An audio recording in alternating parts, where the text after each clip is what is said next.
makakapekto po ba yung final na perjury case ni VP Sara against Madriaga dito po sa impeachment? Sa tingin ko hindi.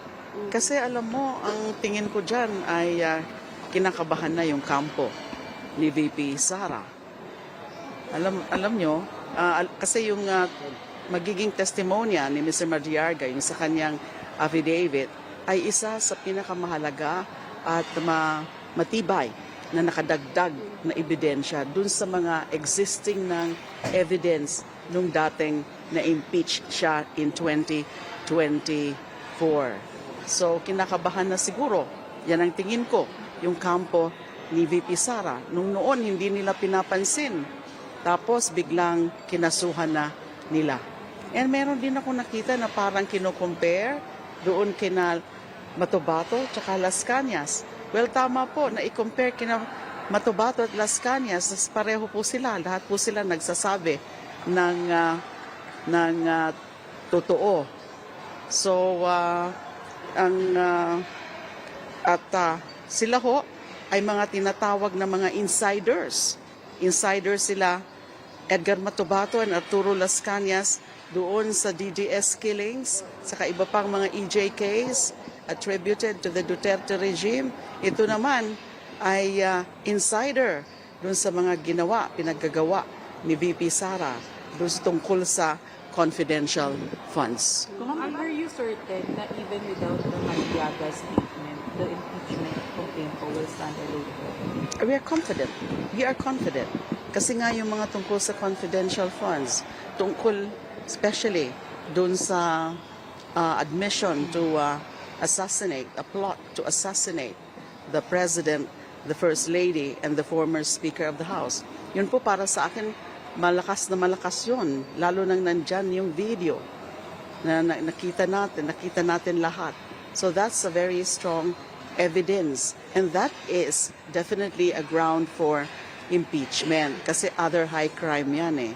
That is betrayal also of public trust. Hindi pwede na isang napakataas na opisyal ay basta-basta na lang nag-threaten sa Pangulo at sa iba pang mataas na opisyal katulad the former House Speaker.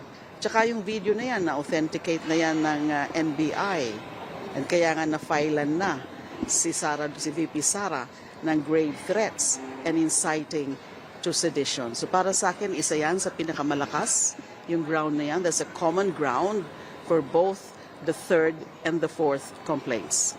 Ma'am, do you think na kilalaman po yung timing ng pagpa-file ng perjury complaint dun sa nangyari yung impeachment proceedings? Sa tingin ko po, bakit dati hindi nila ginagawa yan? Noong November pa, lumabas yung sworn affidavit ni Ramil Madriaga. And then bakit ngayon lang? Tina-timing na nila. Alam nila na magbobotohan na ngayon. So maybe they're hoping na more or less ma-dissuade o ma-impluensyahan, mag-aalangan na mabumoto in favor of the declaration of sufficiency in substance ngayong araw na nangyari na nga. Buti na lang, wala namang pumansin sa ganyang taktika na an attempt to try to influence the proceedings. Kung are you expecting na sasagot si VP Sara dito sa 10-day notice ay bibigay ng komite? Of course, it's up to her. It's up to her. Kung hindi niya sagutin, then she runs the risk of having waived the right to answer.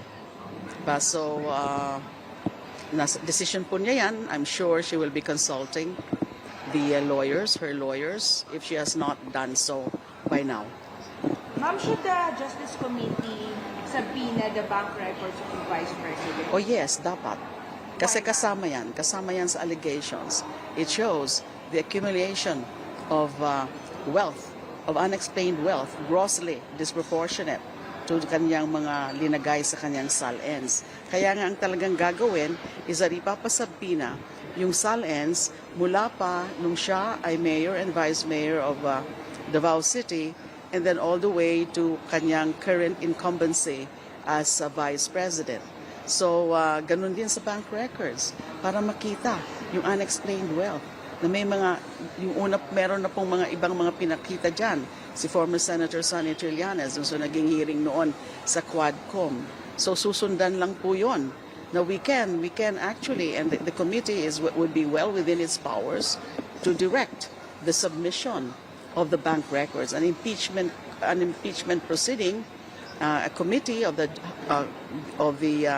House can do that to subpoena those bank records para makita talaga yung mga milyon-milyon na mga nandyan sa kanyang bank accounts. Either ang mga bank accounts na joint with her father, joint with her husband. So makikita po natin yan. Ma'am, regardless of her answer, dapat isabina yung bank records. Regardless kung paano niya sasagutin dun sa answer niya, Oh yes, dapat isabina. yes. Dapat. Ma'am, yung sa ano lang po, kayo po yung bagong Senior Deputy Minority Leader. What happened po why parang ang mangyayari po ba kay Congressman Erice, Deputy Minority Leader pa rin po ba siya?